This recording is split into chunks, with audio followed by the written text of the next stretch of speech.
퇴직은 끝이 아니라 시작이라는 말을 우리는 너무 쉽게 믿는다. 평생 일로 정체성을 지탱해 온 사람일수록 퇴직은 해방이 아니라 공백이다. 그 공백은 생각보다 빠르게 그리고 무섭도록 조용하게 사람을 집어삼킨다. 많은 이들이 퇴직 직후의 삶을 자유로 상상하지만 실제로는 자유가 아니라 구조의 상실이다. 특히 퇴직 후 첫 1년은 마음과 몸이 가장 급격히 무너지는 시기다. 사회적 연결은 끊기고 생활 리듬은 무너지고 존재의 의미조차 흔들린다. 그런 변화가 삶의 구석구석을 뒤흔드는 시기를 누구도 충분히 준비하지 못한 채 맞이한다. 자신도 모르게 무너지고 있던 그 시간, 그것이 60대 중반 IT 관리자였던 김성호 씨가 회고하는 가장 위험한 1년이었다. 김성호 씨는 34년간 대기업의 정보 시스템을 총괄했다. 그는 늘 차분하고 빈틈없는 사람이었고 현업 부서에서도 그의 판단을 신뢰했다. 하지만 퇴직을 6개월 앞두고부터 주변에선 좋겠다, 이제 쉬시겠네라며 박수를 보냈다.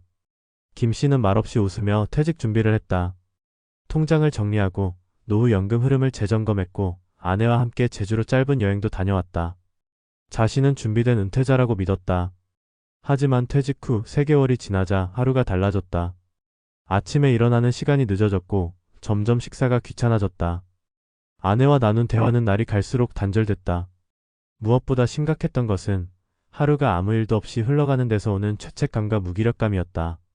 처음에는 이런 게 적응기겠지라며 자신을 달랬지만 6개월이 지났을 때 그는 아무런 감정이 없는 얼굴로 소파에 하루 종일 앉아있는 자신을 발견했다. 그 순간 김 씨는 내가 무너지고 있다는 걸 처음으로 자각했다. 이미 늦은 감이 있었지만 그는 스스로를 붙잡기 위해 지역 복지관의 시니어 코딩 강좌에 등록했고 그 수업에서 만난 또래들과 주 1회 모임을 만들며 조금씩 회복의 실마리를 찾아갔다.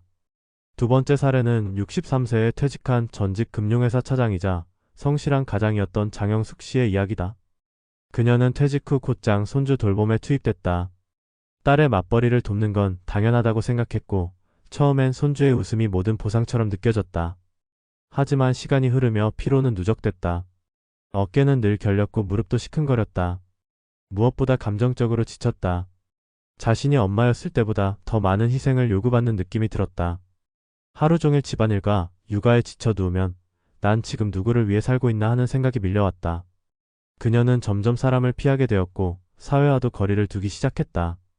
어느 날 친구의 권유로 노인심리지원센터에서 무료 심리상담을 받으러 갔고 그곳에서 처음으로 자신의 목소리를 낼 수 있었다. 이후 그녀는 주 1회 자서전 쓰기 모임에 참여하며 조금씩 자신의 삶을 다시 바라보는 법을 익혀나갔다. 손주를 위한 삶이 아니라 나로서 존재하는 삶을 회복한 데는 그 1년의 통증이 큰 역할을 했다. 세 번째 이야기는 비교적 경제적 여유가 있었음에도 깊은 우울에 빠졌던 65세의 윤태식 씨다. 윤 씨는 40년간 중견 IT 회사의 프로젝트 매니저로 일했다. 정년을 채우고 퇴직했으며 국민연금과 퇴직연금, 소형 건물 임대료까지 있어 누구나 부러워할 노후를 준비한 사람으로 보였다. 하지만 문제는 그가 사회적 인간관계 대부분을 일 안에 묶어두었다는 점이었다. 퇴직하자 그의 휴대폰은 조용해졌고 점심 먹자는 메시지는 어느새 사라졌다. 처음엔 익숙해지겠거니 했지만 2달이 지나자 이 고요함이 공포로 다가왔다. 그는 누구에게도 필요 없는 사람이 된 것 같았다. 새벽에 깨면 다시 잠들 수 없었고 식욕도 없어졌다. 아내는 여유 있으니 좋은 거 아니냐며 대수롭지 않게 여겼지만 윤 씨는 결국 내과에서 불면증 약을 처방받았다. 그러던 중 동창이 제안한 시니어 프로보노 활동에 참여하게 되었고 현직 개발자를 위한 멘토링을 시작했다. 자신의 경험이 다시 누군가에게 쓰일 수 있다는 사실은 윤 씨의 마음을 되살리는 결정적인 전환점이 되었다. 그는 그때 그 공허한 1년이 없었다면 지금 이 보람도 몰랐을 것이라고 말한다. 이 세 사람의 이야기는 모두 퇴직 후 첫 1년이 단순한 휴식기가 아니라 인생의 전환점이자 위기의 순간임을 보여준다. 이 시기엔 개인이 자신도 모르게 정체성의 붕괴와 심리적 고립을 겪는다. 가족에게 기댈 수도 없고 과거의 역할로 되돌아갈 수도 없는 중간지대에서 방향을 잃기 쉽다. 무엇보다 위험한 것은 겉으로는 멀쩡해 보여도 속은 텅 비어있다는 점이다. 그 공백을 제대로 직면하지 않으면 퇴직 후의 삶은 오히려 이전보다 더 어두워질 수 있다.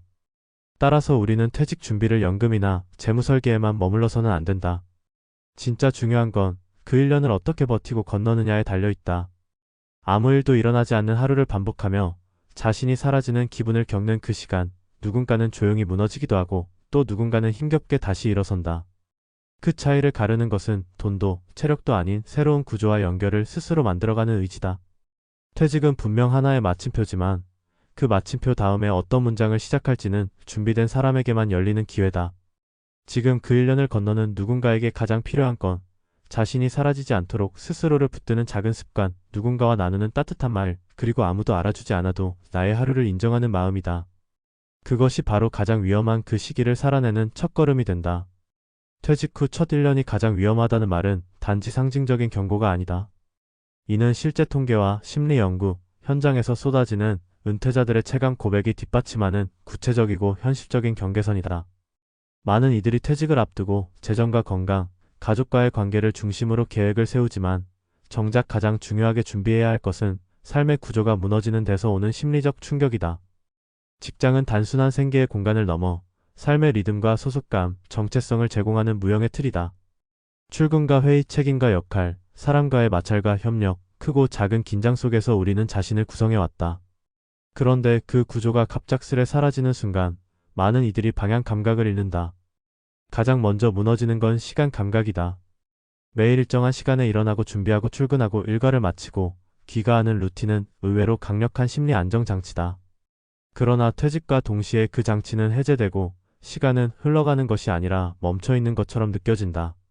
아침이 오고 밤이 와도 아무 일도 없고 그 안에서 자신이 점점 투명해지는 느낌이 든다. 그 다음은 관계다. 많은 퇴직자들이 전에는 전화가 오면 귀찮았는데 지금은 전화 한 통 없는 게 더 서럽다고 말한다.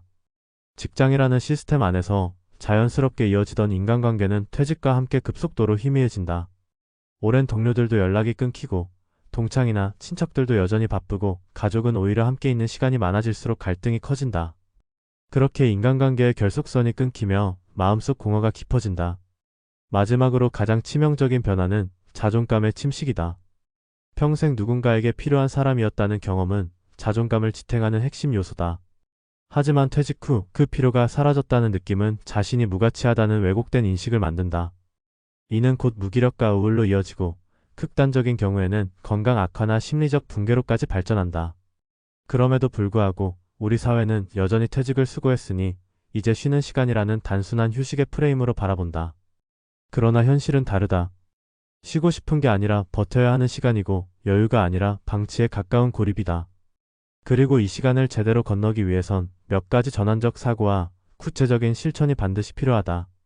첫째, 퇴직은 휴식이 아니라 새로운 일상의 설계라는 인식의 전환이 필요하다. 이는 단지 자발적 취미활동이나 봉사 참여를 의미하는 것이 아니다. 그보다 중요한 건 시간을 채우는 구조를 새롭게 설정하는 일이다. 예를 들어 매일 아침 일어나서 하는 작은 루틴, 스스로 정한 요일별 활동, 누군가와 정기적으로 만나거나 통화하는 일정 등 일상의 리듬을 다시 만드는 과정이 필요하다. 둘째, 관계의 재구성이 중요하다. 기존의 직장 중심 인간관계가 사라졌다면 새로운 맥락에서 사람들과의 접점을 만들어야 한다. 이는 생각보다 어렵지만 동시에 깊이 있는 연결을 만들 수 있는 기회이기도 하다.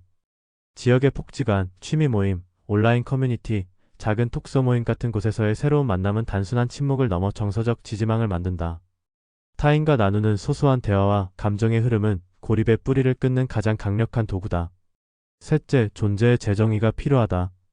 더 이상 직장에서의 역할이 나의 정체성이 아니라면 이제는 일이 아닌 나 자신으로 존재하는 법을 익혀야 한다. 이것은 생각보다 긴 과정이며 자기 성찰을 필요로 한다. 나는 무엇을 좋아했고 무엇에 화를 냈으며 어떤 순간에 기뻐했는지를 돌아보는 작은 메모와 일기쓰기 혹은 자기만의 방식으로 기억을 정리하는 작업이 그 시작이 될 수 있다. 이처럼 퇴직 후 첫 1년은 무너진 구조를 재조립하고 새로운 정체성을 설계하고 사회적 관계를 복원하는 시간이다. 그러나 이 모든 과정은 개인의 의지만으로 해결되지 않는다. 사회가 함께 준비하고 지원해야 할 책임이 있다. 정년을 마친 사람들에게 단지 경로당이나 무료급식 같은 한정된 복지 모델이 아닌 삶을 재설계할 수 있는 구체적인 지원 체계가 필요하다.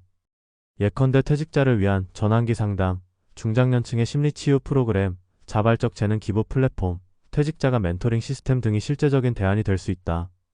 정부와 지자체는 이제 퇴직 이후의 삶을 노후 복지의 일부가 아닌 삶의 다음 단계로 인식하고 이 시기를 건강하게 보낼 수 있도록 제도적 기반을 확장해야 한다.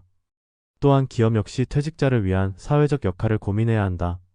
정년 이후에도 일정 기간 조직 경험을 전수하거나 사회공헌 프로젝트에 참여하도록 연계하는 방식은 단지 퇴직자의 문제를 해결하는 것이 아니라 기업의 사회적 책임과 신뢰를 강화하는 방식이기도 하다. 마지막으로 우리는 서로의 경험을 나누는 문화가 필요하다. 누구도 처음부터 퇴직 이후의 삶을 잘 꾸릴 수는 없다. 실패하고 흔들리는 시간 속에서 우리가 할 수 있는 가장 강력한 일은 자신의 이야기를 솔직하게 꺼내고 타인의 이야기에 귀를 기울이는 것이다. 그것이 바로 혼자가 아니라는 증거이고 그 말 한마디가 누군가의 가장 어두운 시기를 버티게 만드는 등불이 될 수 있다.